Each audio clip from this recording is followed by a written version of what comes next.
ఒక half an అవర్లో ఒక 18,000 మందికి ఒక ఐటెంని సరఫరా చేసే అవకాశాలు వస్తాయి. దీనివల్ల ఇప్పటికీ 3 కిచెన్లు వచ్చాయి. వెంగమాంబ కిచెన్ ఒకటి, అక్షయ కిచెన్ ఒకటి, ఇది 3వ కిచెన్. ఈ 3 వల్ల 33 లక్షల మందికి ఏ టైంలో కావాలన్నా వంట చేసే పరిస్థితి వస్తుంది.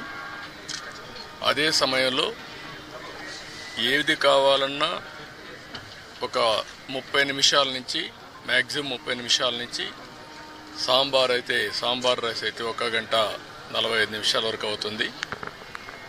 దీనివల్ల క్వాలిటీ బాగా పెరిగే అవకాశం ఉంటుంది. ఎప్పుడు కూడా వెంకటేశ్వర స్వామి దగ్గరికి వచ్చిన వారు ప్రసాదాన్ని కానీ అన్నాన్ని కానీ ప్రసాదంగానే భావిస్తారు. అలాంటి భక్తులకి మెరుగైన సేవలు అందించడానికి ఇక్కడ కిచెన్స్ అన్ని పనిచేస్తాయి. అదే సమయంలో ఎక్కడ కూడా నాణ్యతలో ఎక్కడ రాజీ పడం, ఎక్కడైతే ముడి సరుకులు కావాల్సినటువంటి మనం ప్రొక్యూర్మెంట్ నుంచి అన్ని జాగ్రత్తలు తీసుకుంటున్నాం. ల్యాబొరేటరీస్ అన్నీ పెడతాం. ఆ ల్యాబొరేటరీస్లో అన్నీ టెస్ట్ అవుతాయి, అన్నీ రికార్డ్ చేసుకుంటారు. అదే సమయంలో ఇక్కడ ప్రాసెస్ కూడా one of the best recipe. Venkateswara Swamy దగ్గరుండే లడ్డు ప్రపంచంలో ఎక్కడ కూడా ఎవరు కూడా రిప్లికేట్ చేయలేకపోయారు, తయారు చేయలేకపోయారు. దానికంటూ ఒక పేటెంట్ కూడా ఉంది. చాలామంది ప్రయత్నం చేసి కూడా ఫెయిల్ అయ్యారు. అలాంటి పవిత్రమైన లడ్డుని కానీ, ఇక్కడుండే జిలేబీ కానీ, ఇక్కడుండే మైసూర్ పాక్ కానీ దానికి ఒక ప్రత్యేకత ఉంది. వడకు కూడా ఒక ప్రత్యేకత ఉంది. అలాంటి మళ్ళీ ఇవన్నీ కూడా టోటల్గా ప్రక్షాళన చేసి రాబోయే రోజుల్లో ఫీడ్బ్యాక్ కూడా తీసుకుంటాం. ఈరోజు మీరు చూస్తే ఉదయం ఒక అర్ధగంట నేను కూడా సమీక్ష చేశాను. నా సమీక్షలో ఒకప్పుడు ఏవైతే పగడ్బందీగా చేయడానికి మొత్తం గ్రీన్ కవర్ అయితే ఇప్పుడు 72%కి వచ్చాం. డీప్ ఏదైతే ఫారెస్ట్ ఉందో దీన్ని 72%కి వచ్చాం. దాన్ని 90% తీసుకుపోయే అవకాశం ఉంది. బయోడైవర్సిటీ కూడా ఫోకస్ చేయమన్నాను. అదే సమయంలో ఇక్కడ వాటర్ కన్జర్వేషన్ కూడా లాజికల్గా తీసుకుపోవాల్సిన అవసరం ఉంది. ఒకప్పుడు మెడిసినల్ ప్లాంట్స్ కూడా తీసుకొచ్చి పెట్టాం. ఇవన్నీ కూడా ఎందుకంటే ఒక పక్క బయోడైవర్సిటీ ఒకటి, రెండోది ప్రశాంతమైన వాతావరణాన్ని క్రియేట్ చేయడానికి అనుకూలమైన వాతావరణం చేయాలని చెప్పి ఉద్దేశంతో ముందుకు పోయాం. అది కూడా ఒకసారి మళ్ళా సమీక్ష చేశాను. రెండోది పరిశుభ్రత మీద కూడా ఎక్కువ శ్రద్ధ పెట్టమన్నాను. ఎక్కడెక్కడి నుంచో భక్తులు వస్తారు. భక్తులు వచ్చినప్పుడు వాళ్ళకు కావాల్సింది వెంకటేశ్వర స్వామి నామం తప్ప ఇంకొకటి మాట్లాడే పరిస్థితి లేకుండా వాళ్ళు అన్ని విధాలు ఒక ప్రశాంతమైనటువంటి ఒక దివ్య క్షేత్రంగా ఇది ఎప్పటికప్పుడు ఉండాల్సిన అవసరం ఉంది. సజెషన్స్ ఇచ్చాం.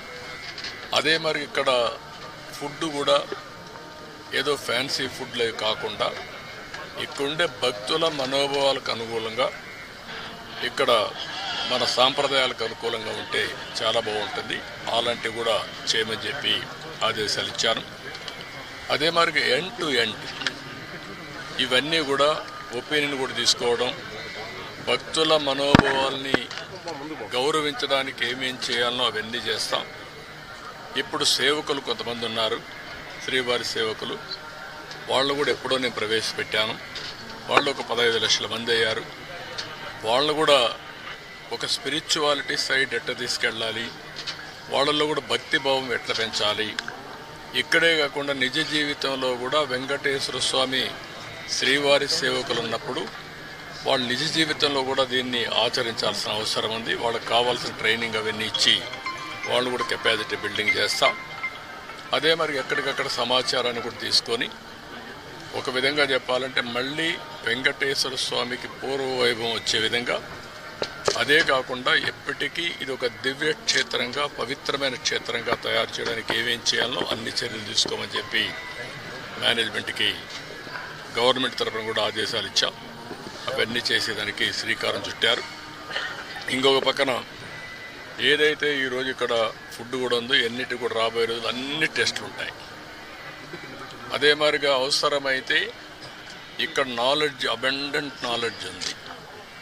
అలాంటి నాలెడ్జ్ని ఎవరు కూడా రిప్లికేట్ చేయలేకపోయే పరిస్థితికి వచ్చారంటే ఇక్కడ వెంకటేశ్వర స్వామి మహిమ కూడా ఉంది. ఏది నడిపించినా వెంకటేశ్వర స్వామి నడిపిస్తాడు.